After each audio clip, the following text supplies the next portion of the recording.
5 tahun menikah, aku dan suamiku tak kunjung diberikan keturunan. Saat tengah malam, suamiku diam-diam membawa masuk wanita muda ke rumah kosong. Tak disangka mereka sedang lakukan hal ini.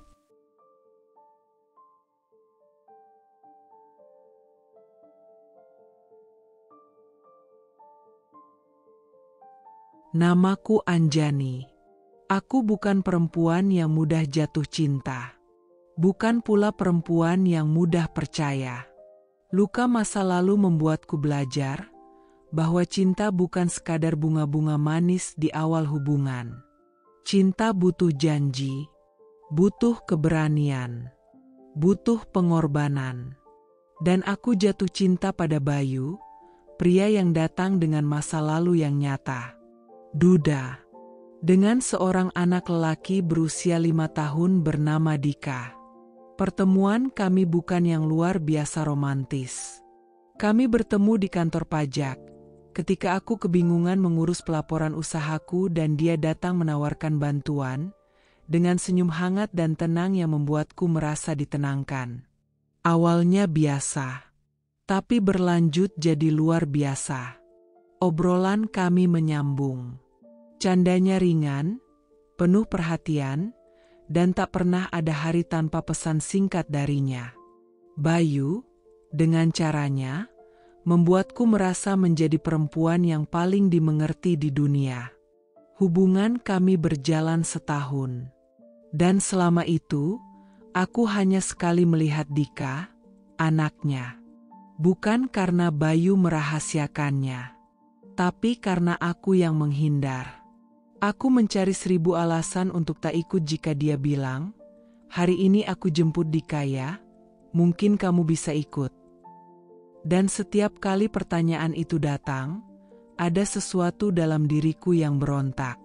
Bukan benci, tapi takut. Takut aku akan melihat wajah cinta lamanya dalam anak itu. Takut aku akan merasa sebagai orang ketiga dalam rumah yang dulunya milik perempuan lain. Takut Dika tak akan pernah mencintaiku, dan aku tak bisa berpura-pura menyayanginya hanya karena aku mencintai ayahnya.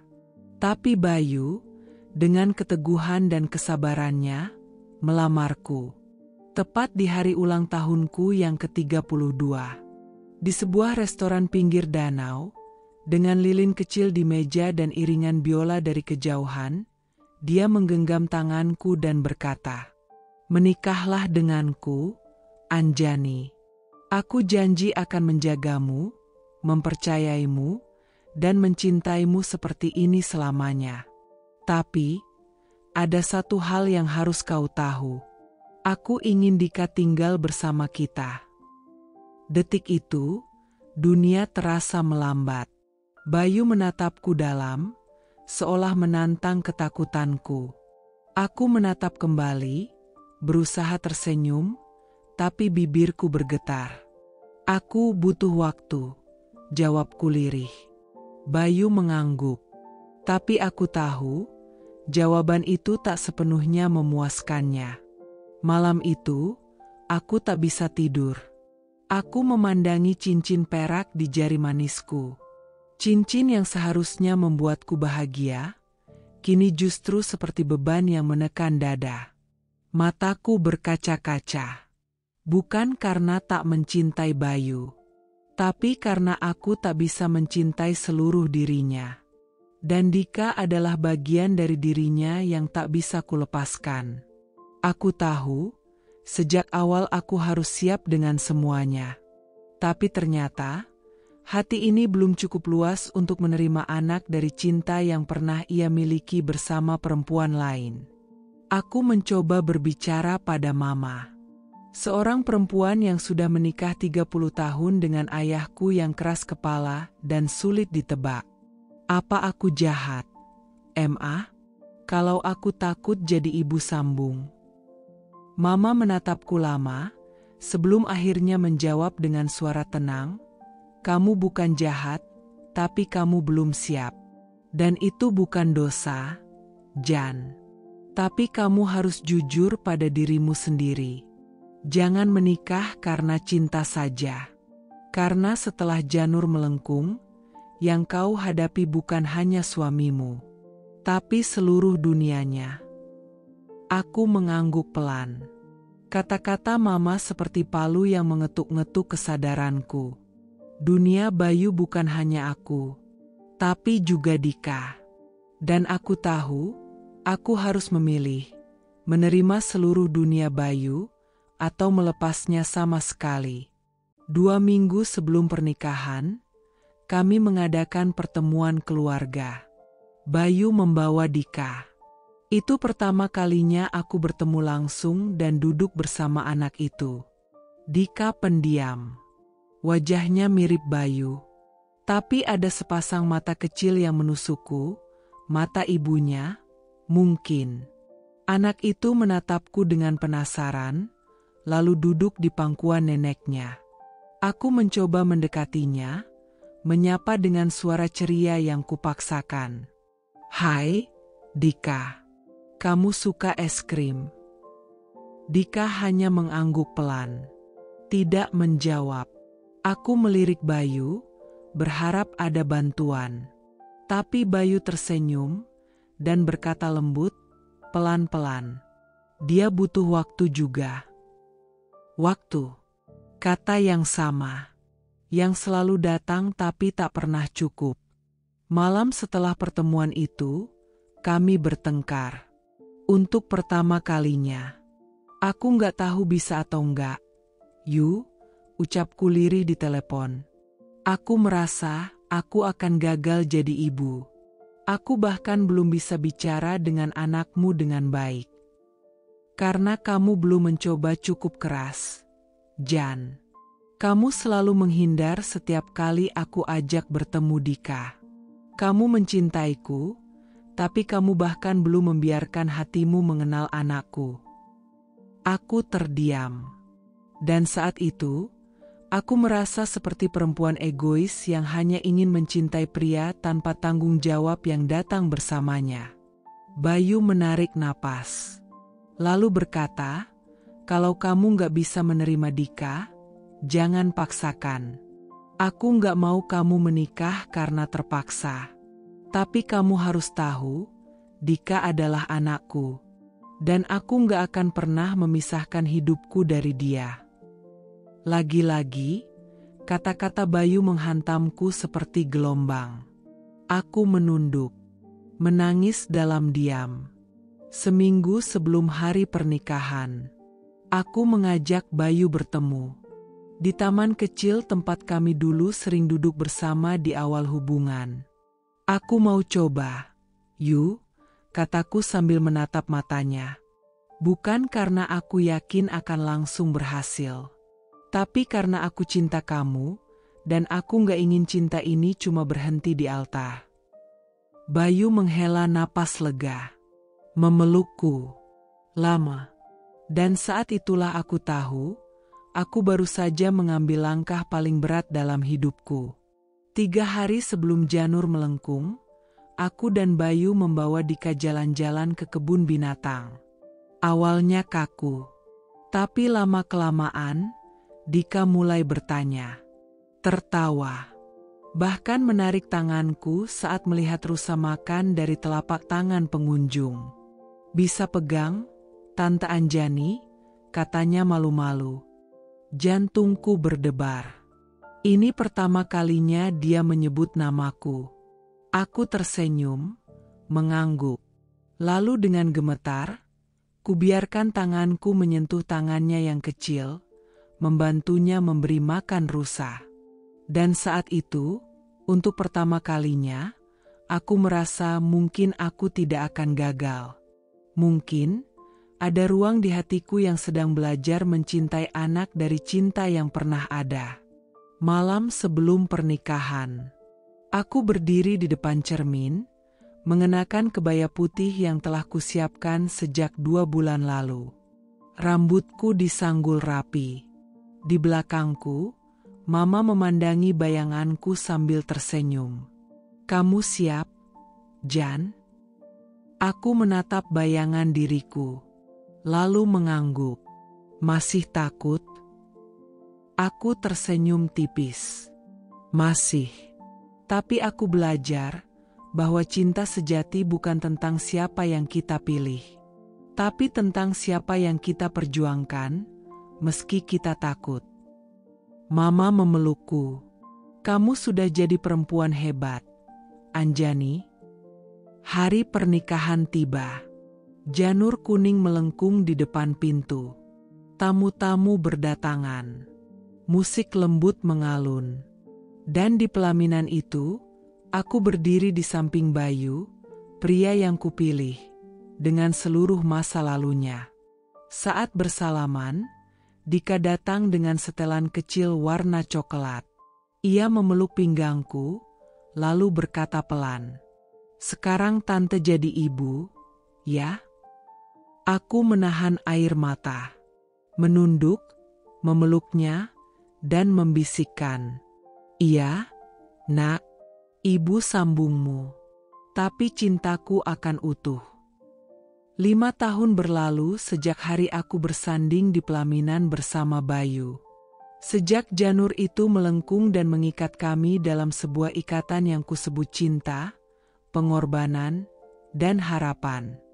Tapi 5 tahun juga kami menunggu, menanti, berharap ada suara tangis bayi yang mengisi ruang-ruang sunyi di rumah kami. Namun hingga detik ini, yang terdengar hanyalah detik jam dinding dan deru napasku setiap kali melihat 2 garis tak kunjung muncul di alat uji kehamilan. Aku mulai mempertanyakan diriku sendiri. Aku mandul, ya? Bisikku pada diri sendiri di depan cermin suatu malam, saat Bayu sudah tertidur. Wajahku tampak letih. Bukan karena pekerjaan, tapi karena tekanan yang diam-diam menyesakkan.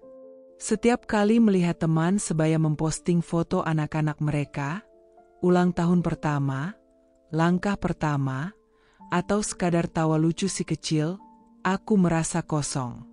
Ada ruang yang tak pernah terisi.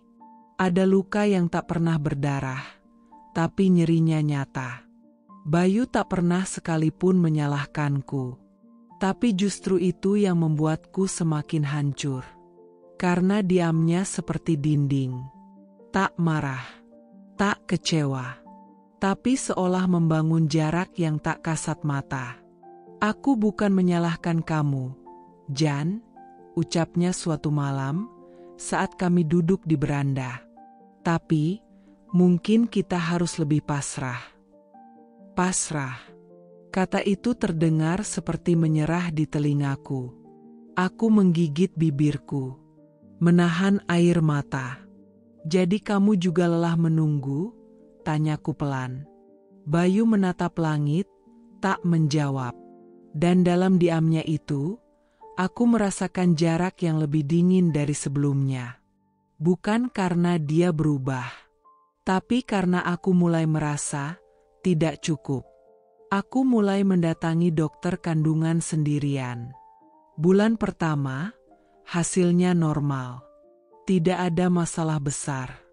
Bulan ketiga, aku mulai menjalani program herbal, terapi, hingga totok rahim. Bulan ke-6, aku mulai menyalahkan tubuhku sendiri. "Kamu terlalu stres, Bu," kata dokter suatu hari. "Rahim itu juga bagian dari hati. Kalau hatinya penuh tekanan, sulit untuk terbuka menerima kehidupan baru." Aku hanya tersenyum pahit. Bagaimana aku tidak stres jika setiap bulan aku harus menelan kecewa sendiri? Puncaknya, ketika suatu sore aku pulang lebih awal dan mendengar suara Dika, yang kini berusia 10 tahun, berkata pada Bayu, "Pak, teman-teman aku nanya terus, kenapa aku nggak punya adik?" Aku berhenti di balik pintu. Nafasku tercekat. Bayu menjawab dengan tenang, "Mungkin Tuhan belum percaya sama kita, Nak." Dan Dika, polos seperti biasa, bertanya, "Atau mungkin Tante Anjani gak suka punya anak lagi?" Pertanyaan itu seperti pisau. Aku masuk rumah dengan langkah berat, senyum hambar, dan dada yang serasa berlubang. Dika langsung menyapaku seperti biasa. Tapi kata-kata tadi terus berputar di telingaku, bahkan hingga malam. Hubunganku dengan Bayu pun perlahan berubah. Kami masih tinggal serumah, masih tidur di ranjang yang sama. Tapi sentuhan-sentuhan kecil itu mulai jarang. Obrolan kami makin singkat.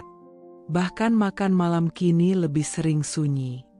Hanya suara sendok dan piring. Aku mulai sensitif. Emosiku naik turun. Saat Bayu lupa beli buah yang kubilang tadi pagi, aku meledak. Kamu sengaja, ya? Kamu anggap aku nggak penting lagi karena aku belum bisa ngasih anak buat kamu. Bayu terdiam. Lama. Lalu hanya menjawab singkat, ini bukan soal itu, Jan. Jangan terus bawa ke sana. Tapi aku tahu kamu kecewa, bentakku. Air mata mulai turun tanpa bisa kutahan. Bayu hanya duduk di sofa, menunduk, tak berkata apa-apa. Dan untuk pertama kalinya dalam 5 tahun pernikahan, aku tidur sambil membelakangi dia dengan dada yang penuh kemarahan dan kesedihan. Aku mencoba mencari dukungan dari sahabatku, Siska. Seorang ibu dari 2 anak yang hidupnya tampak selalu sempurna. Aku takut kehilangan Bayu. SIS, kataku lirih saat kami ngopi di kafe langganan. Siska menggenggam tanganku. Jan, dengerin ya.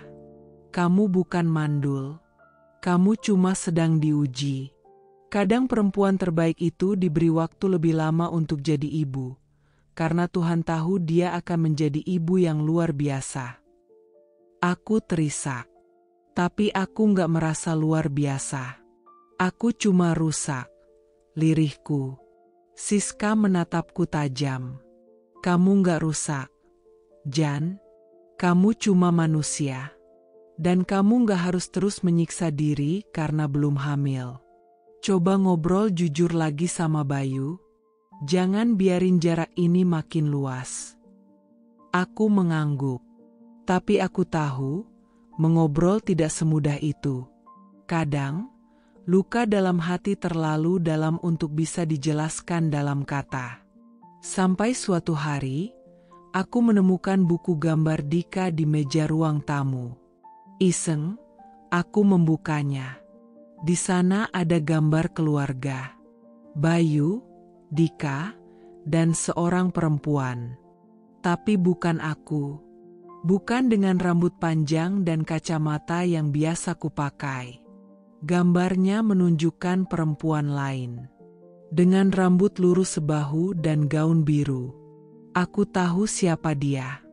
Ibu kandung Dika. Tanpa sadar, aku menangis. Ternyata selama ini, aku bukan hanya gagal jadi ibu biologis. Tapi juga gagal jadi ibu sambung yang ada di pikiran anakku sendiri. Malam itu, aku bicara pada Bayu. Dengan suara yang nyaris tak terdengar, aku berkata, aku capek. Bayu menoleh. Capek apa? Capek merasa bersalah. Capek menyalahkan diriku sendiri. Aku cuma ingin kamu jujur. Yu. Kamu menyesal menikahiku? Bayu menatapku lama. Air matanya mulai menggenang. Anjani, aku nggak pernah menyesal. Tapi aku juga nggak tahu cara menenangkan kamu tanpa membuatmu merasa dikasihani. Aku menunduk. Tangis kami akhirnya tumpah bersama malam. Sejak malam itu, aku dan Bayu mulai mencoba kembali. Bukan mencoba hamil, tapi mencoba berdamai. Kami pergi berlibur sebentar keluar kota. Menginap di villa kecil di Lembang. Berjalan bersama tanpa beban.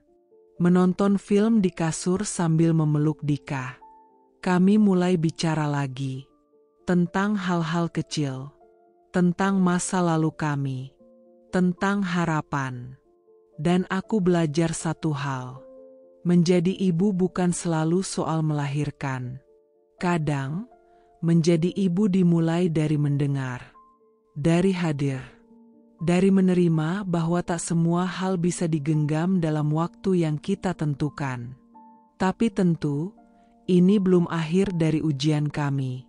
Karena ternyata, hidup masih menyimpan luka lain, rahasia lain, dan air mata yang masih harus ditumpahkan, satu demi satu. Dan aku, Anjani, belum tahu apakah aku akan tetap kuat, atau hancur perlahan. Malam itu, hujan turun perlahan. Dingin merayap sampai ke ubun-ubun. Aku baru saja selesai membereskan dapur, ketika pintu depan diketuk pelan. Kupikir itu tetangga atau kurir. Tapi ternyata, ibu mertuaku, Bu Retno, berdiri di ambang pintu dengan payung basah dan wajah yang penuh kegelisahan. "Maaf ganggu malam-malam, Jan. Boleh bicara sebentar?" Suaranya bergetar, seperti ada beban berat yang ingin dikeluarkan. Aku mempersilakannya masuk. Kami duduk di ruang tamu. Tangannya gemetar menggenggam gelas teh hangat yang kusajikan. Lalu, setelah keheningan yang begitu panjang, dia berbisik, "Bayu, sering ke rumah lamanya malam-malam.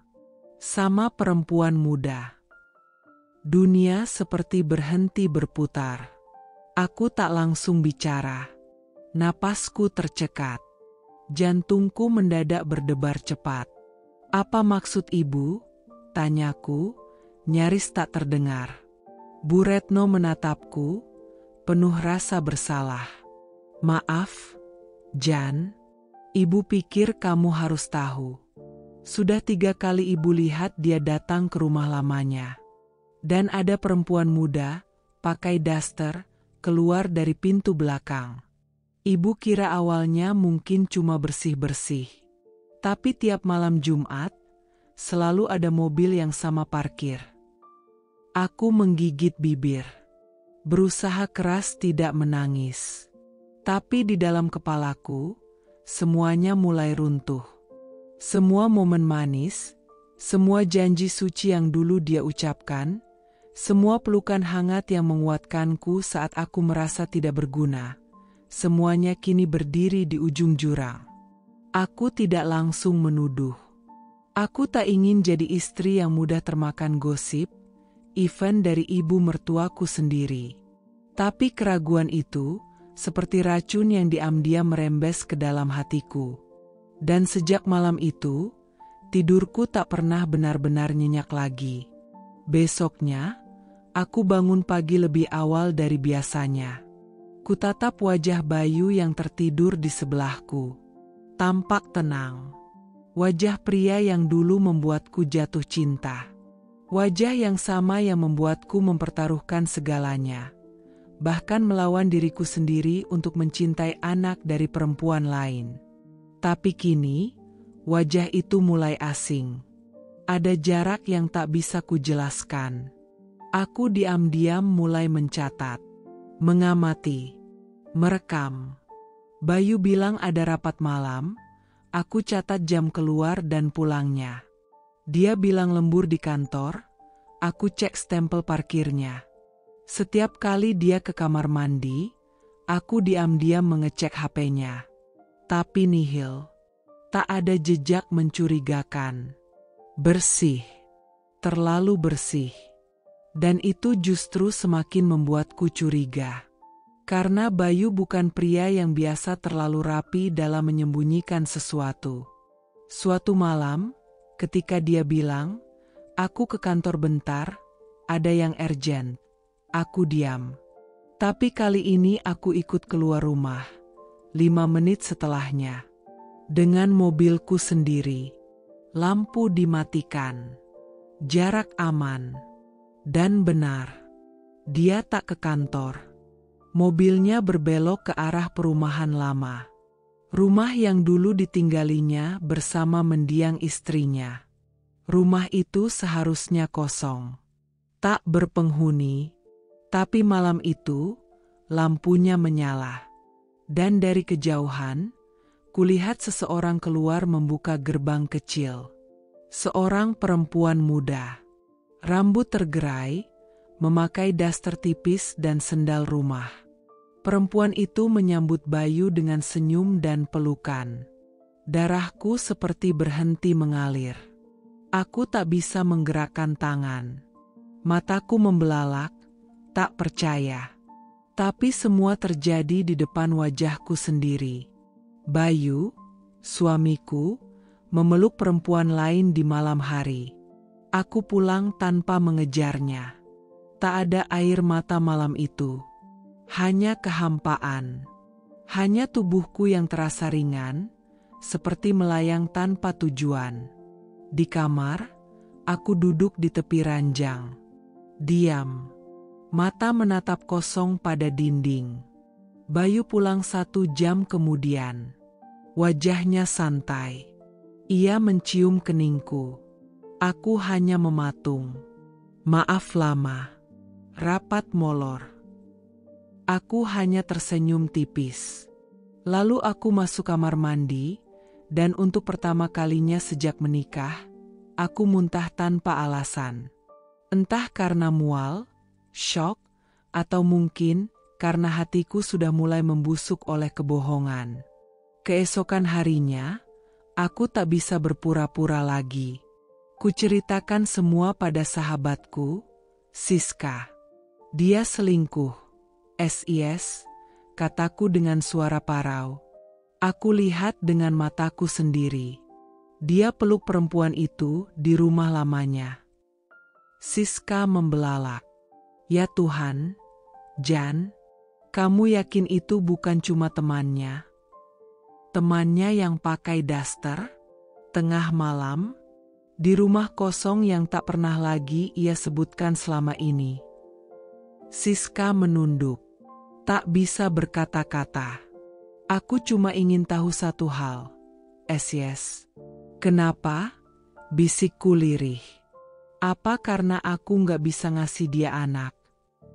Air mata menetes tanpa bisa kutahan. Beberapa hari kemudian, aku menemui Bu Retno. Kami duduk di beranda rumahnya. Hening lama, sebelum akhirnya aku berkata, Bu, perempuan itu siapa? Bu Retno terdiam. Matanya sembab. Seolah ada beban yang sudah lama ia tahan. Aku juga baru tahu, Jan. Dia anak kenalan lama almarhum suamiku. Kerja serabutan. Katanya cuma bantu bersih-bersih, tapi aku tahu ada yang lebih dari itu. Aku mengepal tangan. Kenapa ibu baru cerita sekarang? Ibu takut kamu hancur. Tapi kamu juga istri yang punya hak tahu. Kamu sudah terlalu banyak mengalah. Kamu berhak bahagia. Aku memandang ibu mertuaku. Dalam diam itu, aku merasa campur aduk. Marah, kecewa, tapi juga lelah. Di rumah, aku mulai memperhatikan sikap Bayu. Kini aku sadar, tiap ia memelukku, pelukannya tak seerat dulu. Tiap dia bicara, matanya kadang menghindari mataku. Tiap aku menyebut soal anak, ia hanya menanggapi dengan gumaman. Dan suatu malam, aku berdiri di depannya, menatap tajam, dan bertanya dengan suara yang bergetar. Siapa perempuan itu, Yu? Bayu terdiam. Wajahnya kaku. Di rumah lamamu, yang kamu peluk malam itu. Siapa dia? Lama. Sangat lama. Hingga akhirnya dia berkata pelan, dia cuma teman. Temanmu? Yang kamu datangi tiap malam Jumat? Yang kamu peluk di depan gerbang? Bayu menggertakkan rahangnya. Aku nggak ngapa-ngapain, Jan. Aku cuma capek. Aku butuh tempat yang nggak ngasih aku tekanan. Dan kalimat itu, seperti petir di siang bolong. Jadi aku tekanan buat kamu sekarang, suaraku meninggi. Bayu menatapku, dan untuk pertama kalinya dalam 5 tahun, dia tidak membela diri. Dia diam. Dan diamnya itu jauh lebih menyakitkan dari 1000 pengakuan. Malam itu, aku mengemasi sebagian pakaianku. Bukan karena ingin pergi, tapi karena aku butuh ruang bernapas. Dika memelukku. Tante mau kemana? Aku menunduk. Tante cuma mau nenangin diri sebentar. Nak, tante sayang kamu. Anak itu menangis.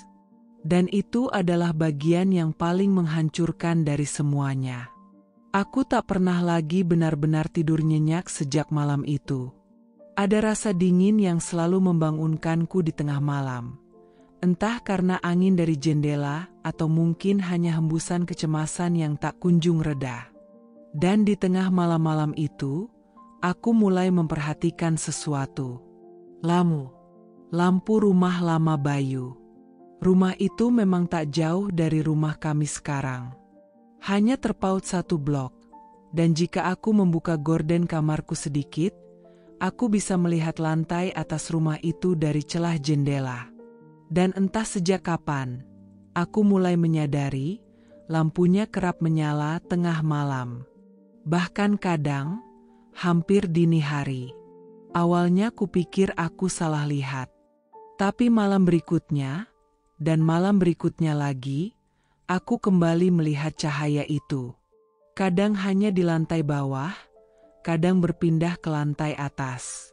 Yang lebih membuatku merinding adalah bayangan, siluet seorang perempuan, rambut tergerai, bergerak perlahan melintasi jendela di lantai 2. Seolah tahu ada yang mengamati, seolah tahu aku melihat. Setiap kali aku melihatnya, jantungku berdegup kencang. Keringat dingin mengalir dari tengkukku. Aku tak tahu apakah ini nyata, atau hanya permainan pikiranku sendiri yang sudah terlalu lelah mencurigai. Tapi aku tahu, aku tak bisa terus diam. Suatu malam, aku memberanikan diri. Kulihat lampu lantai 2 menyala lagi. Dan siluet itu jelas. Tidak sekilas. Tidak bayangan pepohonan, tapi perempuan. Aku mengambil jaket, memakai sandal, dan keluar dari rumah tanpa suara. Langkahku ringan. Jantungku berdebar keras. Gemetar. Gerbang rumah lama itu tampak terkunci dari luar, tapi pagar kecilnya tak dikunci. Kudorong pelan. Berjalan di halaman yang sudah mulai dipenuhi ilalang, langkahku menapaki jalan setapak berlumut. Rumah itu tampak seperti hantu yang hidup kembali. Sunyi, tapi menyimpan sesuatu yang hidup di dalamnya. Aku mencoba memutar gagang pintu depan. Terkunci. Aku mengetuk pelan. Tak ada jawaban. Tak ada suara. Tapi lampu lantai atas tetap menyala. Aku mundur. Mengintip dari sisi rumah. Hening. Aku tak bisa masuk. Tapi yang kulihat cukup membuatku yakin ada seseorang di dalam rumah itu. Besok paginya, aku bertanya pada Bayu. Dengan suara yang kutahan agar tidak terdengar menggugat, aku berkata, "Rumah lamamu, kenapa lampunya menyala terus tengah malam, Yu?" Bayu, yang sedang memakai sepatu untuk berangkat kerja, menjawab tanpa menoleh, "Aku suruh orang buat bersih-bersih. Soalnya udah lama kosong, lembab, sekalian mau dijual." "Sendirian?" tanyaku cepat. "Kadang dibantu temennya. Ada yang bantu ngepel, bersih-bersih halaman juga." Aku mengangguk, tapi hatiku tidak tenang. "Perempuan?" lanjutku. Bayu mengangkat wajah. Sekilas tampak kaget, lalu mengangguk ragu. "Iya, emangnya kenapa?" Aku menatapnya tajam. Aku lihat dari kamar. Beberapa kali. Ada perempuan di lantai 2. Malam-malam. Kadang hampir jam 1. Bayu terdiam. Tatapannya menghindar. Mungkin dia nginap bentar. Aku nggak tahu. Aku titip kunci ke dia. Namanya siapa? Bayu menghela napas. Namanya Tia. Orang susah. Aku kasihan. Tia. Aku mengulang nama itu dalam kepala. Tak terasa asing. Tapi tak juga familiar. Kasihan, aku menyipitkan mata. Sampai harus dia yang bersihin rumahmu malam-malam. Bayu meletakkan tas kerjanya. Jan, kamu jangan mulai lagi, ya. Aku cuma bantu dia. Nggak ada apa-apa. Nggak ada apa-apa, tapi kamu peluk dia malam itu. Bayu membeku. Mulutku gemetar. Aku sadar telah mengatakan hal yang selama ini kutahan. Tapi aku sudah muak. Aku lihat sendiri, Bayu. Malam itu, kamu peluk dia. Di gerbang rumah itu. Bayu mendesah. Dia habis ditinggal pacarnya. Nangis-nangis. Aku cuma nenangin. Sumpah, Jan. Aku tak menjawab. Kepalaku pusing. Ada rasa muak yang naik dari perut. Tidak ada pundak yang lunglai. Tidak ada mata yang berat. Tidak ada wajah kusut seperti orang habis kerja. Justru dia terlihat segar. Wangi. Bajunya disetrika rapi. Dan bahkan senyumnya lebih lebar dari biasanya. Dan aku tahu ada sesuatu yang tidak beres. Suatu malam, aku memberanikan diri mengkonfrontasinya. Kami baru selesai makan malam. Aku mencuci piring dengan gerakan pelan. Bayu duduk di ruang tamu, menggulir ponsel seperti biasa. Lalu aku berkata tanpa menoleh. Kamu sekarang sering lembur, ya? Iya. Proyek kantor lagi banyak. Di mana kantormu sekarang? Masih di Jalan Diponegoro, kan? Bayu diam sebentar, lalu menjawab, masih. Tapi kadang pindah-pindah. Klien banyak, kamu tahulah. Aku mengangguk pelan. Aneh ya. Soalnya beberapa kali aku cek, kantormu gelap jam 9 malam. Satpam bilang udah gak ada orang. Aku menoleh. Wajah Bayu menegang sesaat. Lalu ia tertawa kecil. Kamu mulai jadi detektif sekarang? Aku tak membalas. Mataku menatap langsung ke matanya. Kamu bilang lembur. Tapi kamu pulang gak pernah capek. Justru wangi. Bersih. Baju licin. Kayak bukan dari kantor. Bayu berdiri. Suaranya masih tenang, tapi ada ketegangan yang tak bisa dia sembunyikan. Jan, kamu terlalu banyak mikir yang gak-gak. Itu karena kamu gak pernah jelasin yang benar. Suaraku meninggi. Aku bukan anak kecil yang bisa dibohongi dengan kata, lembur, dan senyuman palsu. Bayu menarik napas. Matanya berubah dingin. Udah. Aku capek debat hal gak penting. Hal gak penting? Aku terisak. Kamu bilang aku terlalu banyak mikir. Tapi kamu sendiri yang bikin semua terasa salah.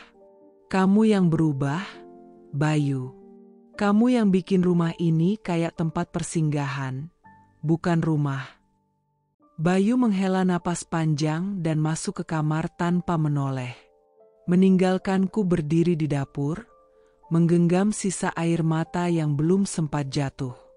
Malam itu, aku tak bisa tidur. Aku terjaga di pojok ranjang, menatap punggung Bayu yang membelakangiku.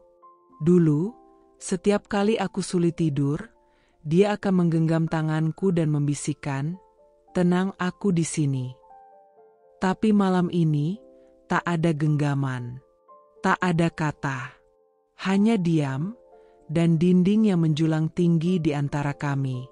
Aku menangis diam-diam. Tak berani terisak, karena aku tahu dia tak akan menoleh. Tak akan peduli. Dalam hatiku, aku berteriak, "Siapa dia? Bayu? Sejauh apa kamu telah mengkhianati pernikahan ini?" Dan yang paling kutakutkan, apakah aku masih istrimu, atau hanya pelengkap status di KTP? Beberapa hari kemudian, aku mencoba mendekatinya lagi. Aku masakkan makanan favoritnya. Ayam kecap pedas, sambal terasi, dan sayur asem. Dulu dia akan makan sambil memuji, "Ini nih, rasa rumah." Tapi malam itu, dia makan diam-diam. Tak menghabiskan. Lalu berkata datar, "Maaf, aku gak begitu lapar. Tadi sore makan di luar." Dengan siapa? Di mana? Jam berapa? Aku ingin bertanya semuanya. Tapi lidahku keluh. Karena aku tahu, jawaban apapun tak akan menyenangkan. Yang lebih menyakitkan dari pengkhianatan adalah perasaan diabaikan. Dibuat seolah gila karena terlalu peka. Dibuat seolah posesif hanya karena mencintai terlalu dalam. Hari itu seperti biasa. Matahari bersinar cerah, anak-anak tetangga bermain sepulang sekolah, dan aku baru saja selesai menyapu teras ketika sebuah amplop putih tergeletak di sela pintu pagar. Tidak ada perangko. Tidak ada nama pengirim. Hanya tulisanku sendiri. Untuk Anjani, tertulis dengan pulpen hitam di depan amplop. Hatiku langsung berdegup. Ini bukan surat biasa. Kupungut pelan, membuka amplop dengan tangan yang mulai dingin oleh rasa cemas yang entah datang dari mana. Di dalamnya hanya selembar kertas. Tulisan tangan cepat dan berantakan. Tapi kalimatnya jelas. Sangat jelas. Kalau kamu tahu siapa perempuan yang datang ke rumah lamamu, kamu gak akan bisa tidur malam-malam. Tanganku langsung gemetar. Aku membacanya berulang kali, memastikan aku tidak sedang berhalusinasi. Tapi tulisannya nyata. Ancaman itu nyata. Dan kalimat terakhir itu seolah menyihirku. Mengikat pikiranku dalam ketakutan yang tak berbentuk. Aku terduduk di tangga depan, nafas tercekat. Mataku tak lepas dari surat itu, seolah kertas lusuh itu akan menjawab semua pertanyaan yang selama ini menggantung di kepalaku. Siapa pengirimnya? Siapa perempuan yang dimaksud? Dan yang lebih menakutkan, apa yang sebenarnya terjadi di rumah itu, di belakang punggungku? Malamnya, dengan tangan yang masih gemetar, aku menunjukkan surat itu ke Bayu. Ia baru saja pulang, masih mengenakan kemeja kerja yang kusut sempurna seperti baru dipakai, bukan hasil dari seharian lembur. "Ini apa?" tanyaku dingin sambil meletakkan surat di depannya. Bayu mengambilnya. Membacanya sebentar, lalu tertawa. Tertawa. "Pasti kerjaan orang iseng," katanya santai, seolah surat itu bukan bom yang siap meledakkan seluruh pernikahan kami. Aku memandangnya tak percaya. "Iseng?" "Iya, bisa aja tetangga iri, atau orang yang gak suka lihat kita masih rukun." Aku berdiri. "Masih rukun? Bayu, kamu pulang makin malam. Kamu makin jauh. Dan sekarang ada yang ngirimin aku surat ancaman. Tapi kamu bilang ini cuma iseng." Bayu mengangkat bahu. "Kalau kamu percaya sama aku, kamu gak akan pikir macem-macem. Masalahnya sekarang, Aku gak tahu harus percaya sama bagian yang mana dari kamu. Ucapanku menggaung di ruang makan yang sunyi. Bayu menatapku lama, lalu membuang napas dan masuk ke kamar. Tak satu kata pun dibalasnya. Dan aku tahu, ada dinding tebal di antara kami yang tak lagi bisa dirobohkan hanya dengan pelukan atau kata maaf. Malam itu, aku duduk di pojok tempat tidur. Surat itu masih kugenggam. Kertasnya lecek karena berkali-kali kuremas dan kuluruskan lagi. Aku tak bisa tidur. Bayangan tentang perempuan misterius itu datang silih berganti. Rambut panjangnya, siluetnya di jendela, tawa kecilnya yang mungkin pernah kudengar samar. Lalu satu kalimat terus terngiang di kepalaku. Kalau kamu tahu siapa perempuan itu, kamu gak akan bisa tidur malam-malam. Kalau kamu gak percaya lagi sama aku, terus kita mau apa? Kata Bayu pelan. Aku menatap matanya. Aku percaya, Yu. Tapi kepercayaanku mulai retak. Hari-hari setelah itu jadi lebih hening. Bayu tetap pulang seperti biasa. Tapi aku tahu, ada banyak hal yang tidak diceritakan. Dan aku, meski berusaha menenangkan diri, tak bisa berhenti memandangi rumah itu tiap malam. Mencari siluet yang kian hari makin menari dalam pikiranku, membuatku bertanya-tanya, siapa sebenarnya perempuan itu? Sampai suatu malam, Dika bertanya padaku dengan polos, "Tante, Tia itu bakal jadi tante aku juga." Aku tercekat. Aku berlutut, menatap matanya. Kok kamu bisa bilang gitu? Papa sering jemput Tia, terus kadang aku ikut. Tia suka bawain aku roti. Dunia seperti runtuh sekali lagi. Aku tahu hari itu adalah kesalahan. Tapi ada suara dalam diriku yang terus memaksa, menggoda, menarikku kembali ke rumah itu. Rumah kenangan Bayu, rumah yang kini terasa seperti sarang rahasia. Siang itu, Bayu sedang rapat di luar kota. Dika sekolah. Dan aku berdiri di depan gerbang rumah lama itu, dengan tangan gemetar dan kunci cadangan yang entah bagaimana masih tersimpan di laci meja kerjaku. Aku menatap gerbang itu lama, sebelum akhirnya menarik napas dan masuk. Rumah itu sunyi. Sunyi yang menggigit. Begitu pintu kubuka, bau lembab bercampur parfum murah menyergap. Bau yang asing. Bukan bau sabun cucian yang biasa kupakai. Bukan juga wangi tubuh Bayu. Aku menelusuri ruang tamu perlahan. Ruangan itu kosong, tapi tak berdebu. Seolah memang sering dibersihkan. Sofa dilapisi kain. Karpet digulung rapi. Vas bunga plastik terisi air. Ada tanda kehidupan. Langkahku melambat ketika mendekati koridor ke lantai atas. Tangga kayunya berderit pelan saat kutapaki satu persatu. Jantungku berdegup cepat. Tubuhku mulai dingin oleh rasa takut yang tak jelas bentuknya. Di lantai 2, aku berhenti di depan satu pintu. Pintu itu tertutup. Berbeda dari kamar lain yang terbuka atau kosong. Aku menempelkan telinga ke kayu pintunya. Diam. Lalu, srek. Suara halus. Seperti kursi bergeser pelan. Atau seseorang yang berdiri mendadak. Aku mengetuk pelan. Halo? Maaf, ada orang? Suaraku nyaris tak terdengar. Tidak ada jawaban. Ku ketuk lagi. Kali ini sedikit lebih keras. Permisi. Masih hening. Aku menahan napas. Telingaku menangkap sesuatu, napas seseorang dari dalam. Sama. Tapi aku yakin ada orang di balik pintu itu. Ku genggam gagang pintu dan memutarnya. Terkunci.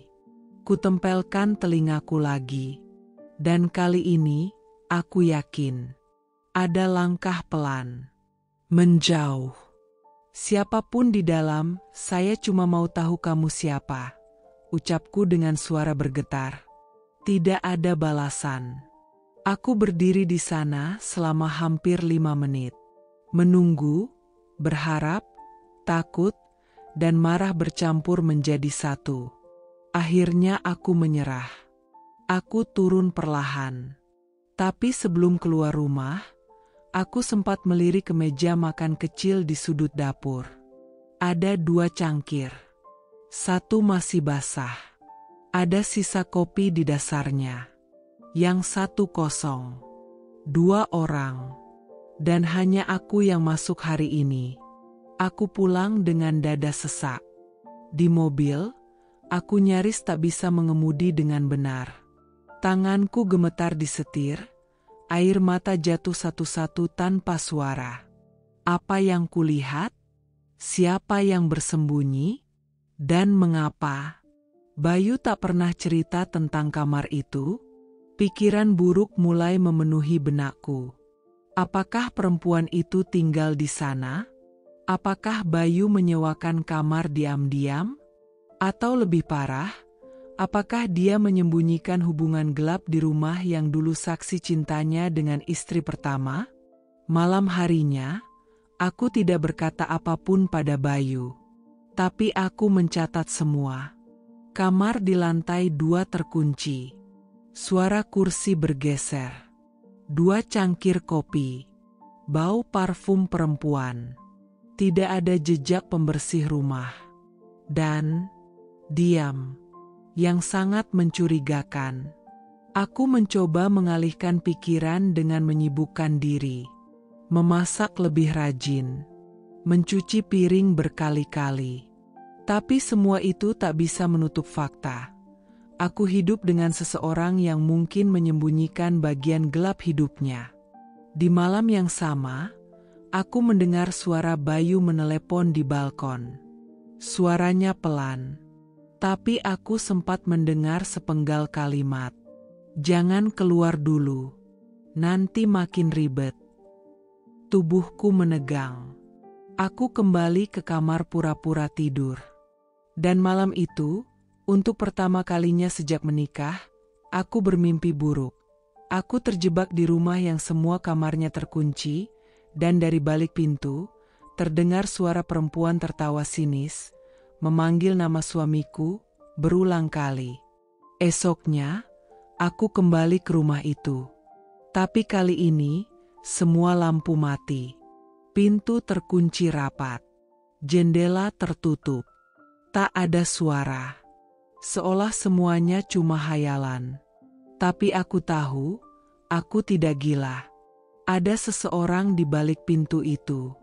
Seseorang yang tidak ingin aku tahu keberadaannya.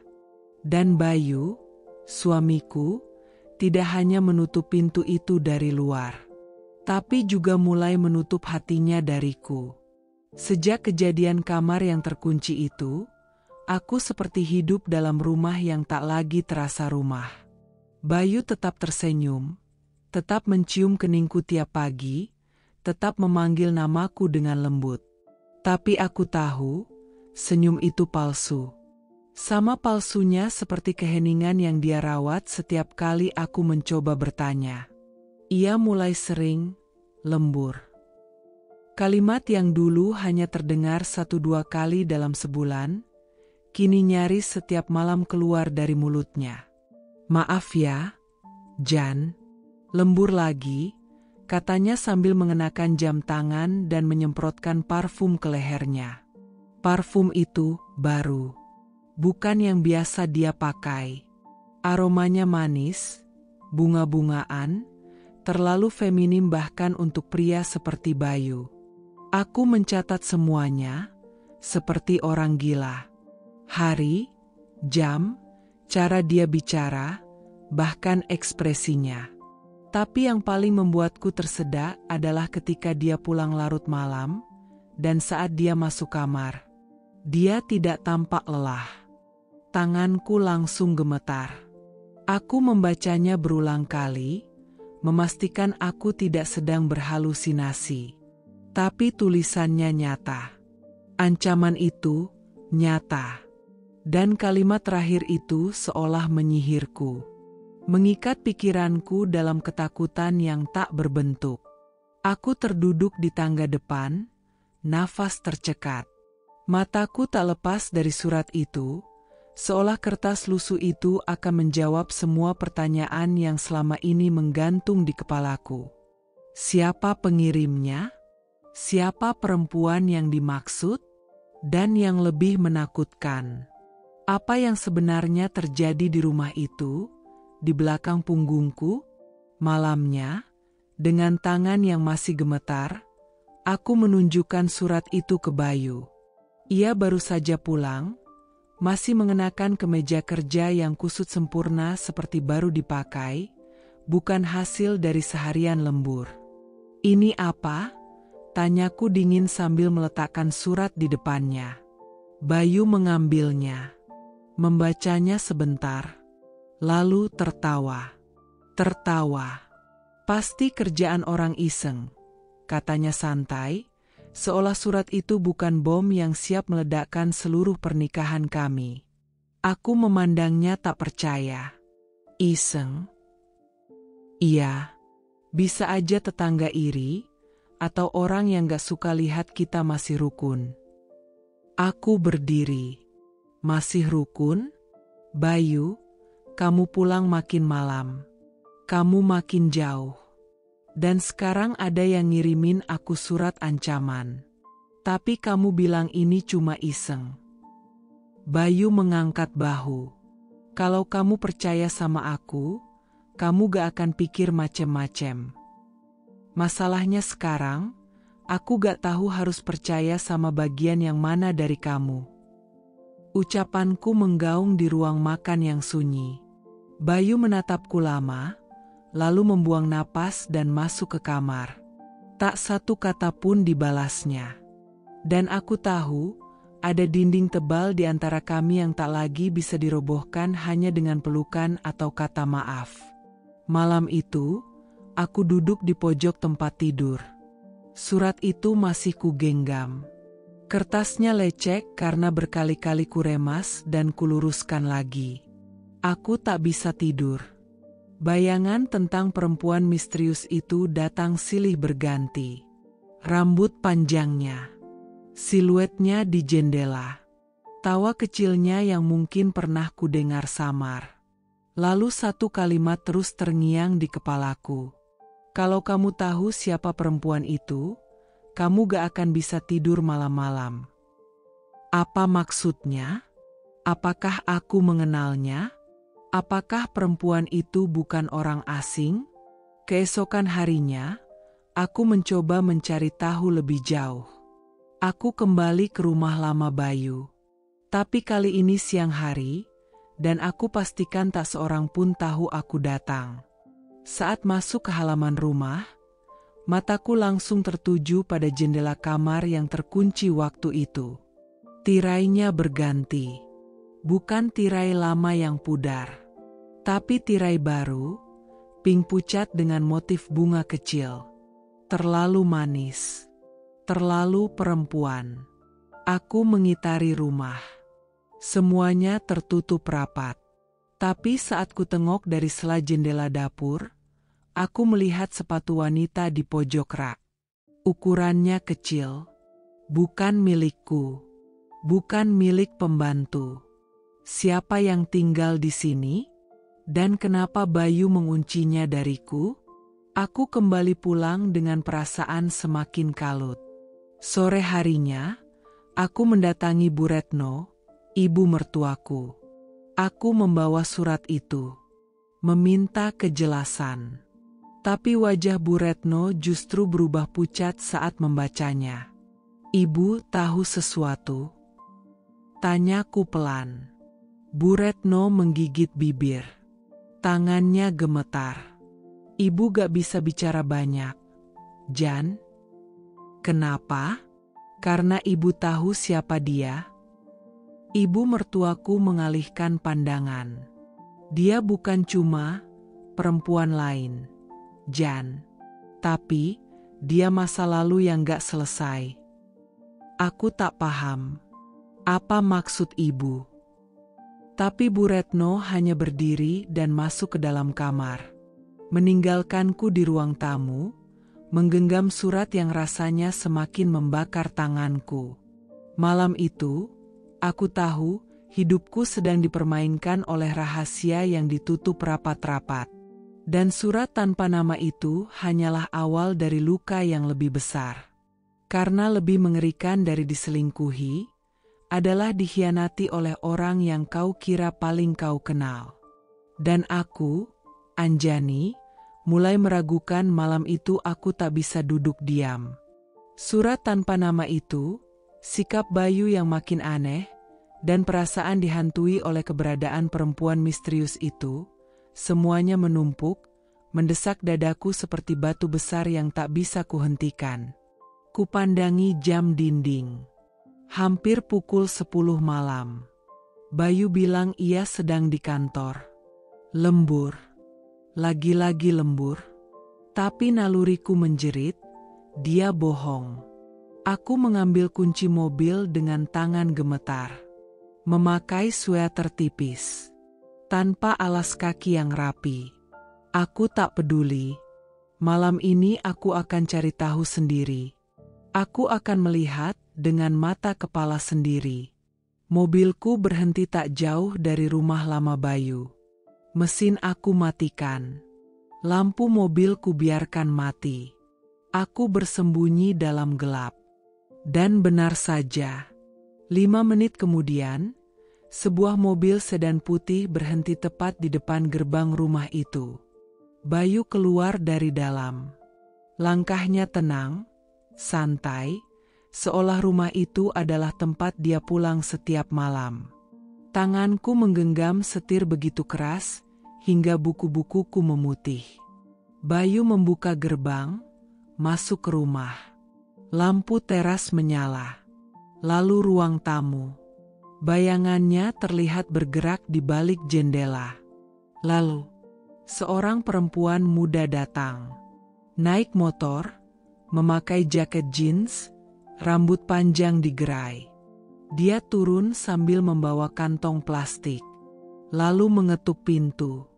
Dan tanpa ragu, Bayu membukanya. Perempuan itu masuk. Mereka saling senyum. Bukan senyum basa-basi, tapi senyum yang hanya bisa dibentuk oleh kenyamanan, oleh keterbiasaan. Dan saat itu juga, hatiku seperti ditusuk ribuan jarum. Aku tak sanggup melihat lebih lama. Air mataku mulai jatuh, deras, membasahi dagu dan sweaterku. Aku menyalakan mobil dan segera pergi. Mataku kabur oleh air mata. Nafasku tersendat. Hatiku remuk. Dunia seperti berhenti berputar. Aku pulang tanpa arah. Tapi akhirnya sampai di rumah. Aku masuk ke kamar, melempar tas, lalu jatuh di ranjang.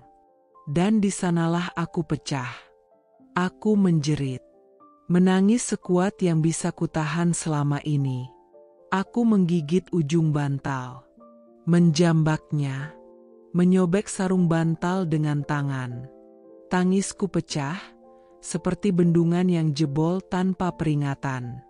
Kenapa, Bayu? Kenapa kamu tega?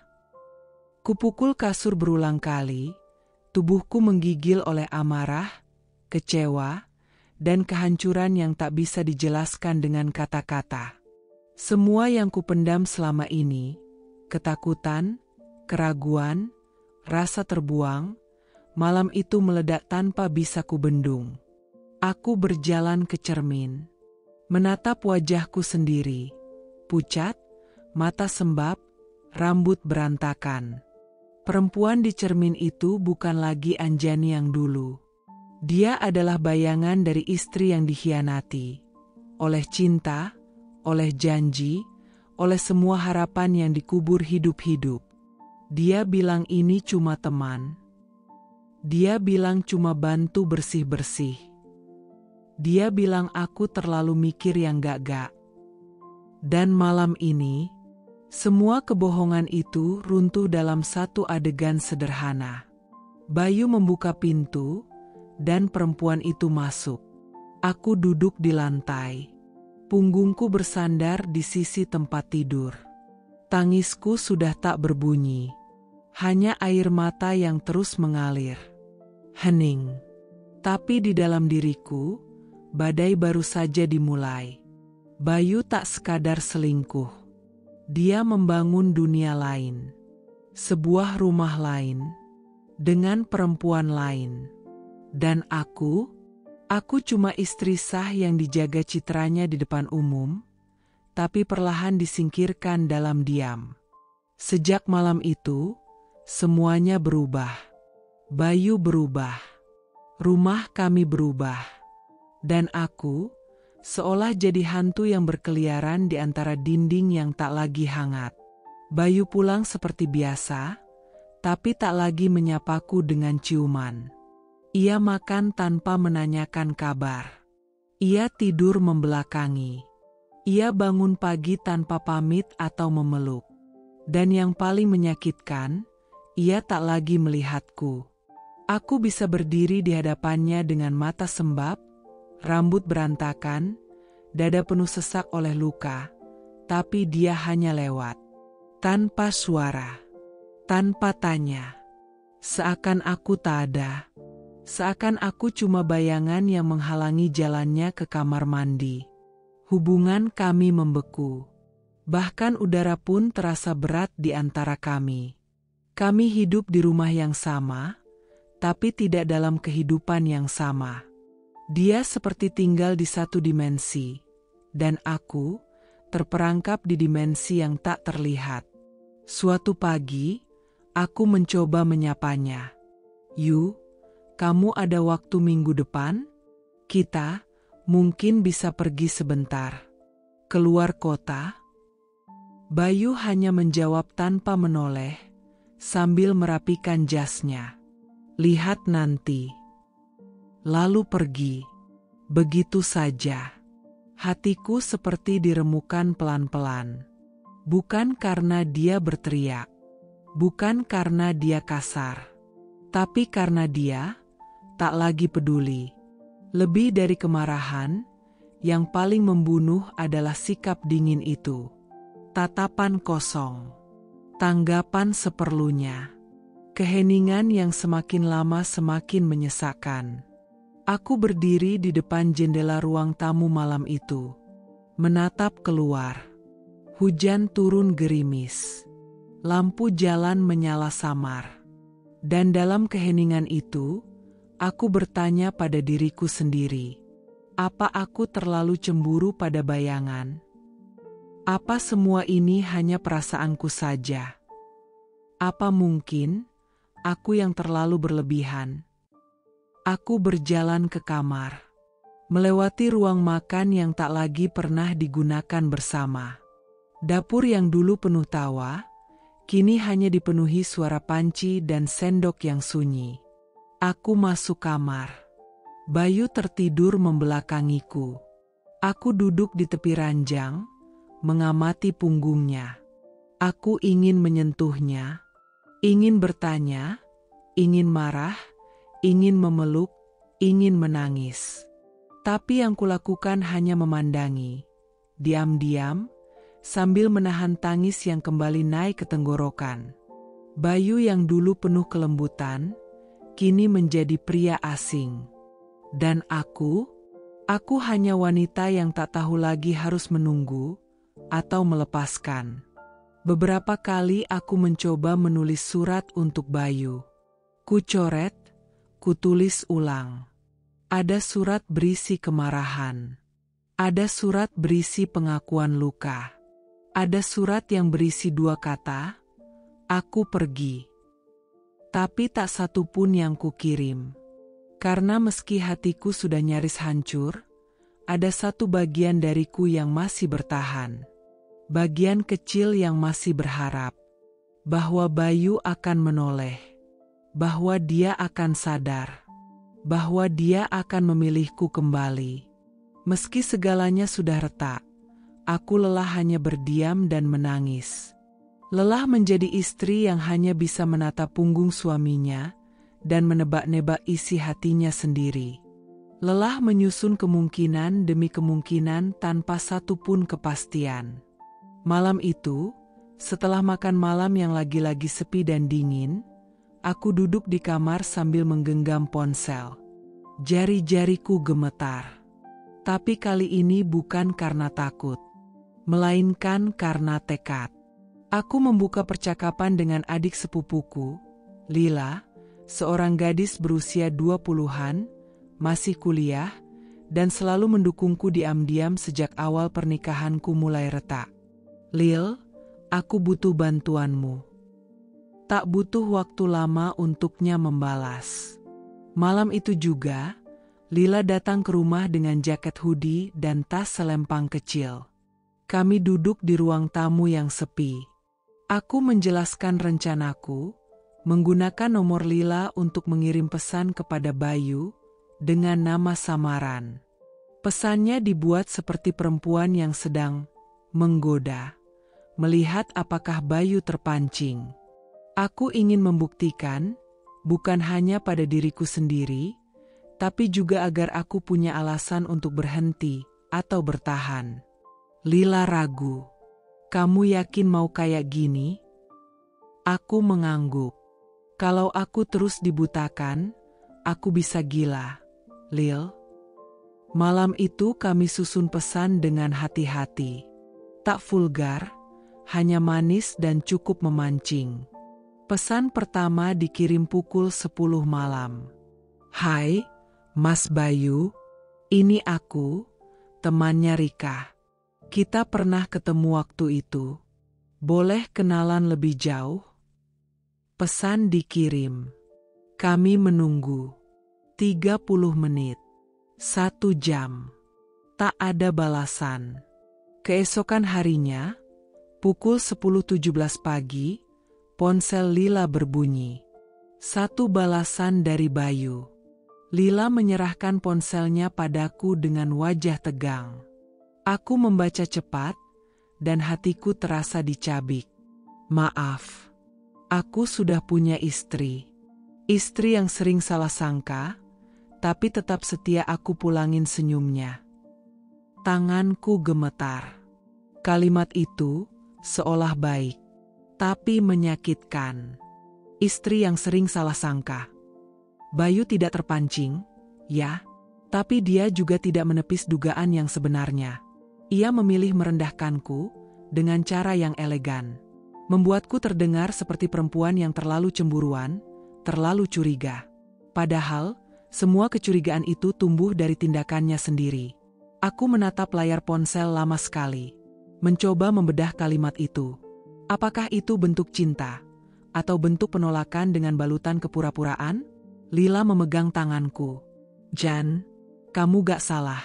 Kamu cuma cari kebenaran. Aku mengangguk pelan, tapi mataku kembali basah. Bukan karena terbukti, melainkan karena kenyataan bahwa bahkan saat diberi kesempatan untuk jujur, Bayu masih memilih untuk menyalahkanku. Dia tidak menyangkal, tapi juga tidak mengaku. Dia hanya membungkus kebohongan dalam kata-kata manis yang menusukku dari sisi yang tak kusangka. Malam itu aku tidak tidur. Kupandangi wajah Bayu yang tertidur di sebelahku, dengan napas tenang dan wajah damai. Ia tampak seperti pria yang baik, seperti ayah yang bertanggung jawab. Tapi hanya aku yang tahu, di balik wajah itu ada topeng tebal yang kini nyaris tak bisa kutembus lagi. Aku bangkit, berdiri di depan jendela. Lampu-lampu kota berkedip di kejauhan. Dan aku menyadari satu hal. Kejujuran itu bukan hanya soal mengatakan yang benar, tapi juga tidak membuat orang lain merasa gila karena mencurigai yang salah.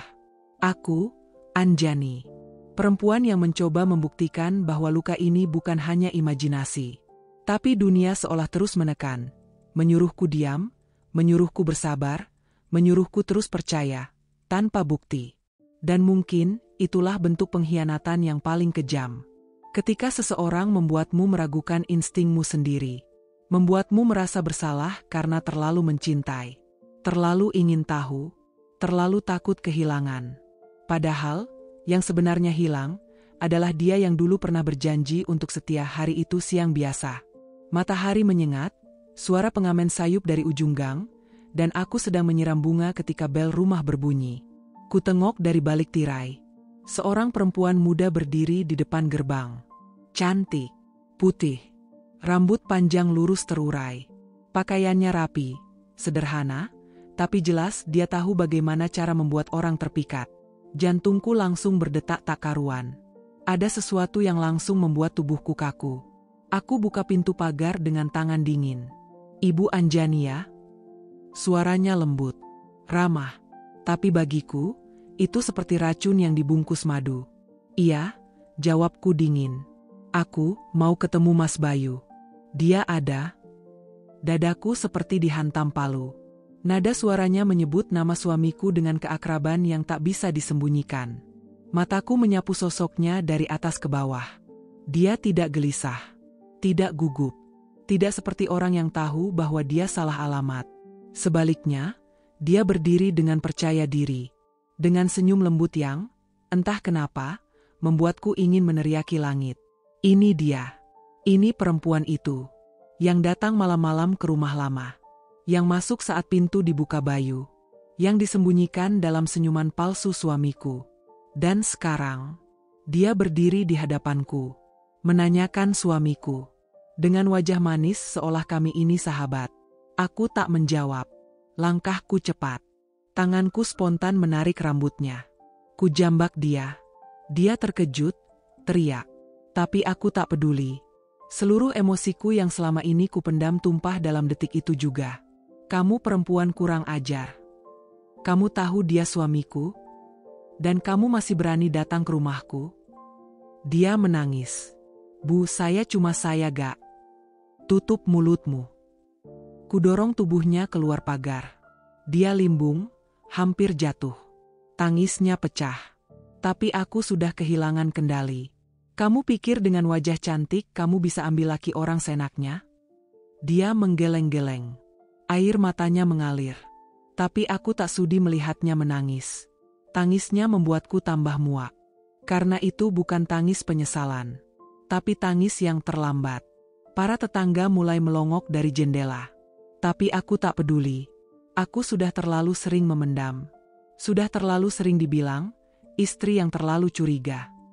Sudah terlalu lama menunggu kejujuran yang tak pernah datang. Dan hari ini, kejujuran itu datang dengan wajah cantik dan suara lembut. Tapi aku bukan lagi Anjani yang diam. Perempuan itu akhirnya pergi sambil menangis. Aku menutup pagar dengan keras, lalu terduduk di lantai teras. Tanganku gemetar. Nafasku sesak. Dunia seperti berputar pelan. Dan tubuhku serasa melayang. Antara lega karena melampiaskan, dan remuk karena akhirnya melihat kebenaran berdiri di depan mata. Aku masuk ke dalam rumah. Semua terasa kosong. Sunyi. Dingin. Kutatap pantulan wajahku di kaca lemari. Mata sembab, rambut acak-acakan, wajah penuh amarah. Dan aku sadar, inilah aku sekarang.